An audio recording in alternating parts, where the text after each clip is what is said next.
Welcome back to Super Sentai Review, episode number 76. It's reviewing episodes 35 through 42 of Liveman. 35 is, simply put, just Yusuke and Kemp ending their long-running rivalry that's been going on since the start of the series. Yep, this is like their final battle. Now, does it have the whole thing with the next form? No. No, it does not. They battle each other for a while, and then at one point it looks like, though, that Yusuke is about to kill Kemp, and then he's teleported away by Bias because he looked pitiful. Yep, so the bout ends with him retreating, and of course Kemp vows that he was going to destroy Yusuke, and Bias is like, yeah, you do that. Keep fighting to when he was gone. Yep. And of course they have their battle at Academic Island. I'm like, that's interesting. Yeah, even though that they were just there, like, 5 episodes before. Oh, there's a couple things I forgot to mention in my last video. Actually, it was one thing I forgot to mention 2 videos back. In episode, I think it was 30, it was 30 or 31. Actually, it may have been 30. Where Live Robo tried to use his Bio Sword on the Gengar robot, and the sword breaks. It's actually fixed 2 episodes later. And episode 31 is the first episode to not feature the live robo, but have the live boxer basically destroy the monster. Then in episode 32, we had to return the live boxer, and then start at 33 onwards. Mostly, but they would basically use a lot. They would use, like, it seems like as soon as they introduce live boxer, the live robo is used sparingly. Like even the Biosaur, I think it's used maybe, like, over the course of these 12 episodes, I'd say it's used twice, maybe 3 times at most. Because a lot of the time it's usually, whenever they summon the live robo, it's just form these super live robo. Yep, that's basically how it is. So, after that, 37 basically finally concludes that saga of Kemp basically, like, becoming the Fear Beast. Yeah, he finally becomes, and he actually just wipes the floor with Live Man. Yep. Oh, and here's a little fun fact for you. They actually mentioned this episode and 34 have one thing in common. They both mentioned the date they air. 34, October 22nd. 35, October 29th. Yep. 36 is another one of these Georgie episodes. The second one to focus on him. And this focus on his old rugby team, who basically turned to armor monsters thanks to Mendoza. Which, by the way, he doesn't tell his friends, hey, she's involved with people who killed my sister. Yeah, he doesn't tell them that at all for some reason. He does tell him that he's one alive man.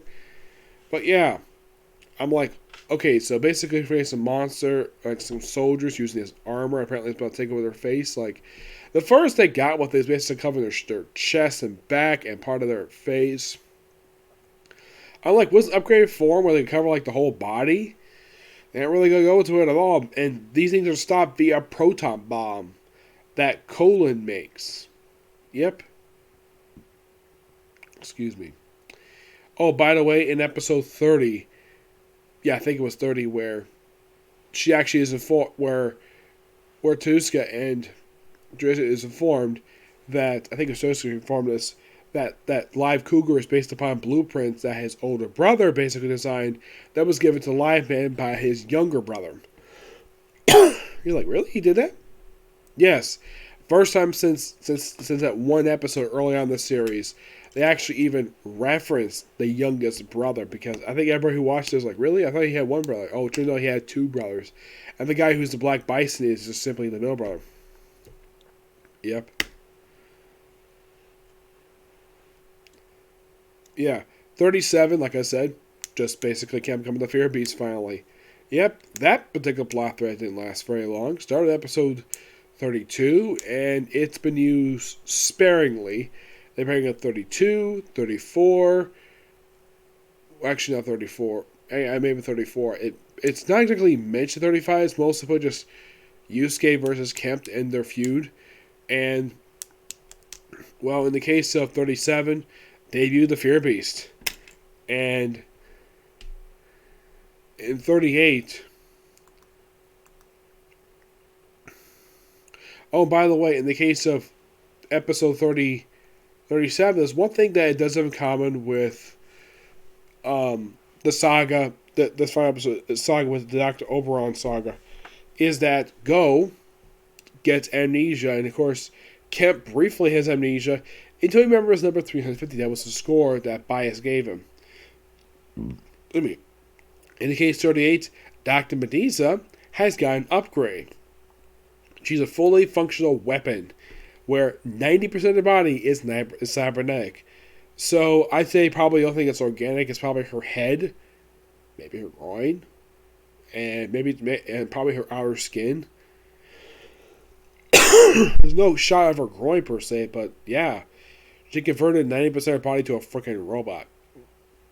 And Yusuke spends the whole episode being frightened of her to the point where it was all a ruse just to get her animation. But looking out for her brain beast basically has spare ammo. Her wolf brain. Yep. But eventually, of course, she stopped, and well, it's mentioned a couple times since then. 39 is a quite interesting one. This will focus on Joe. Yes. Where he befriends an alien. Yes. Now, this is the first time since Desi Man.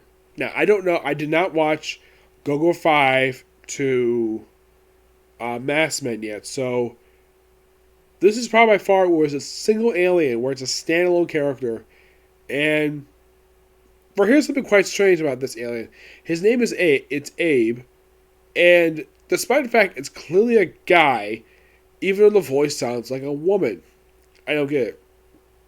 The whole thing with this one is just, let's create this monster out of this rock that just randomly fell to Earth that just contained a peaceful seed which grew to a flower, which they did play at the end of the episode after the monster was destroyed, and the alien itself dies at the end of the episode. I'm like, really? You bring this character in just to kill him off? He might have an interesting recurring character, and like some other characters they introduce, they bring him to the base, and that's it. 40 is a very interesting standalone episode. It's a Mega Man episode. I don't have a problem with these ones. And of course, her thing is that, well, she gets involved with a diamond theft. And once again, Dr. Mendoza's turn to basically, even though that for her, it's only been just a couple episodes since she actually involved in anything.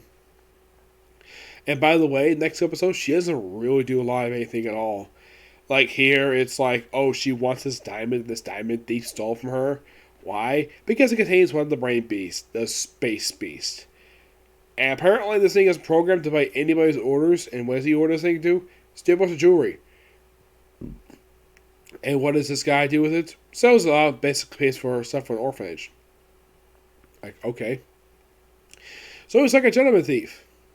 Mostly. And it's like, okay, at the end of the episode, you gave up stealing? Yeah. But there's one thing left to steal. And she's like, what's that? Your heart. And then she basically pops him in the head with the volleyball they're playing with, which I thought was so funny. Yeah. But 41 and 42, this is the start of the 9 episode endgame. The very first episode is Return of the Character Go. Yes, making his first appearance since like episode 22. Yeah. Actually, it's more like 21. Yep. He does pick up more times after that, but yeah, this is his third to last appearance since that. And him appearing as Dr. Oberler, yeah, he's pretty much done that character, but Go himself does appear like 2 more times. He returns just to form the Liveman. That Biased used to be human. Now, here's the thing about this particular point of the series. The Livemen have never met Professor Bias. Never seen him before, never seen him in person. They've heard references to him. And the fact their 3-4 friends kept mentioning him. But never met him in person, so they have a pretty okay idea of what he looks like. So, what's this secret that Go knows? That Professor Bias used to be human. And he has this brain room that's filled with 12 brains they got from 12 geniuses, and he used these brains to keep himself young. go find out about this and kept this secret. Apparently, Bias knew about the fact that Go knew the secret, but the rest of the group had no idea about the secret. So they were going to be killed, and he, of course, he gets to get away at the end of the episode. And when you first see him, he's in a wheelchair. Now, here's the strange thing, though. Do they explain why he's got a wheelchair or he's got a broken leg? How the heck that happened? He doesn't say. So, at one point, he becomes invisible. Yes, though he's first attacked by a monster, he gets his memories back. And then he gets briefly turned invisible. And then he gets away, though he leaves a picture behind of him and Joe when they were friends in Science Academy. It's a pretty good standalone episode. Though you might think it's standalone, but it does lead to the very next episode, where Bias sends a brain beast to do one thing. Excuse me, and this is pretty simple for him to do.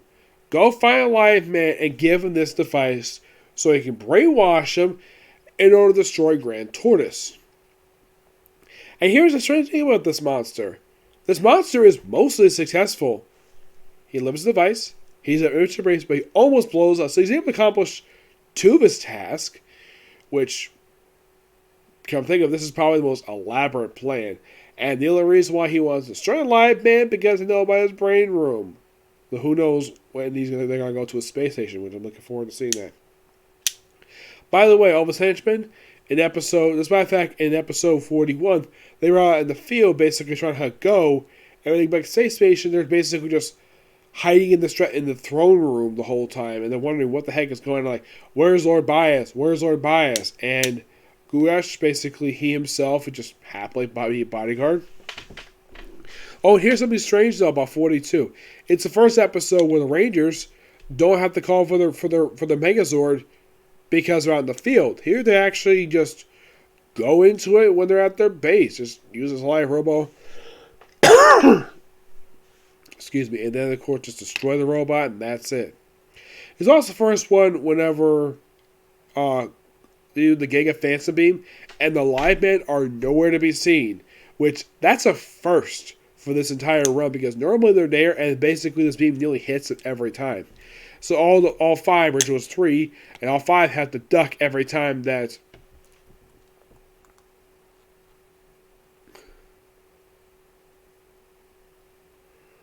the gas basically pretty much fires this damn thing.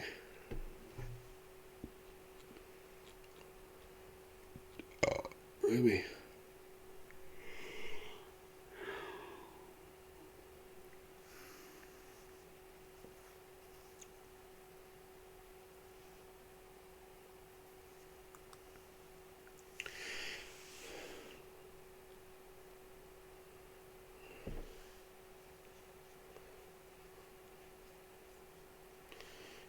Yeah, and the one thing about 41, it's the first one that features the entire roster of the Army Vault, both past, present, future. Which is quite interesting. And of course, they never did it ever again, obviously.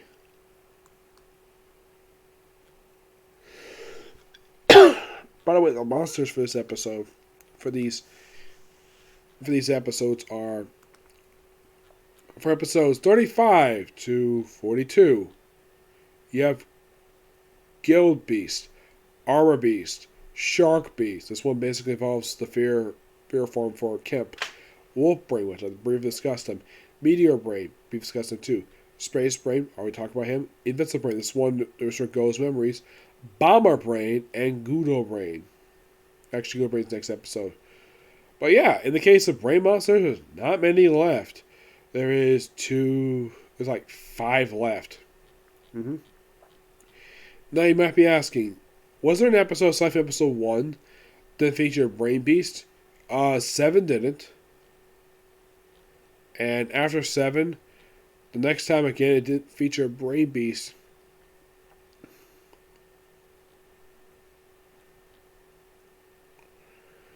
Would not be until 28 to 30.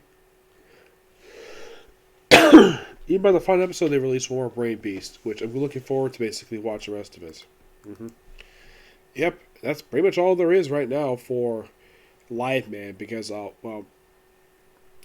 I was thinking of doing some Fire Force, but I might hold off on that until tomorrow, basically just so I can finish up Liveman, which I currently have only 7 episodes to go for this whole thing. We're going to do 2 more videos, okay? Next video.